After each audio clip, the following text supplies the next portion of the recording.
Maggie got mocked by this group solely because she could not speak French. They spoke ill of her right in front of her using French words. They criticized everything about her, from her clothing down to her food choices as worthless trash. What they failed to realize, however, even if Maggie could not speak the French language out loud, she could fully understand every mocking comment they tossed her way. Maggie was never the type to sit back and tolerate such disrespect, so she made up her mind to get back at them for their rude behavior. Maggie grabbed a bottle of fuel accelerant and a gas canister, and tossed both containers deep inside the storage warehouse building. She lit a flame to ignite everything inside in the end.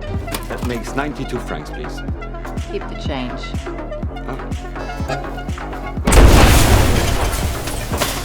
Maggie was someone nobody dared to cross lightly. Her daughter Belle had inherited that same fierce, stubborn temperament from her mother. A gang of rowdy young men had been harassing Belle non-stop all day long. As luck would have it, Belle had also gotten lost and could not find her way back home. She reluctantly agreed to wander around the town with them for a short while. Yet it did not take Belle long to notice. They were steadily driving away from the town's main district. Hey, we aren't leaving town, are we?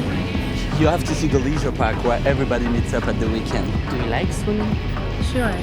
I got the feeling Miss America is gonna knock him dead at the pool. Watching how hyped and excited the men acted, Belle could easily guess what harmful plans they had in store for her. Even so, Belle still chose to offer them one single chance to make things right. If they dropped her off safely at her residence right then and there, she would choose to let all their rude actions slide without consequence. Hey, relax. It is just 5 minutes to get to know each other better.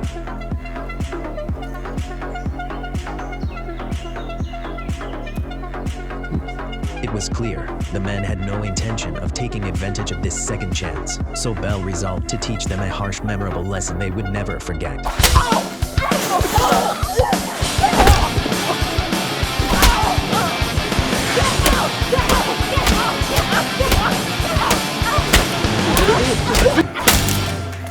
Valen was surrounded by a group of students on his very first day transferring to this school. They gave Valen a harsh, unwelcome greeting in their own cruel way.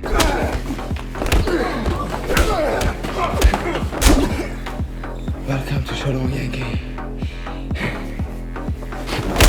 During the lunch break at noon, Belle spotted fresh bruises covering Valen's face and asked Valen if he wanted her to lend a hand. Valen turned down Belle's offer of assistance right away, claiming he would handle the conflict all on his own. Yet he knew he could not get even with the group by himself alone, so Valen set out to recruit a few trusted allies to stand with him. Valen first approached the engineer's son. The boy maintained top grades and collected sports, start treating cards as a hobby. Valen used his crafting skills to print several rare cards the boy had been missing, and traded those custom cards for the answers to the upcoming math exam. Next, Valen traded the math test answers to the football team captain for one favor of his choosing. After that, Valen snuck a bottle of performance stimulants out of the school infirmary and gifted the bottle to a student boxer on campus. The boxer promised Valen he would step in to take care of his bullies. Valen had now gathered every ally he needed to carry out his plan, and he set his revenge scheme into motion without delay.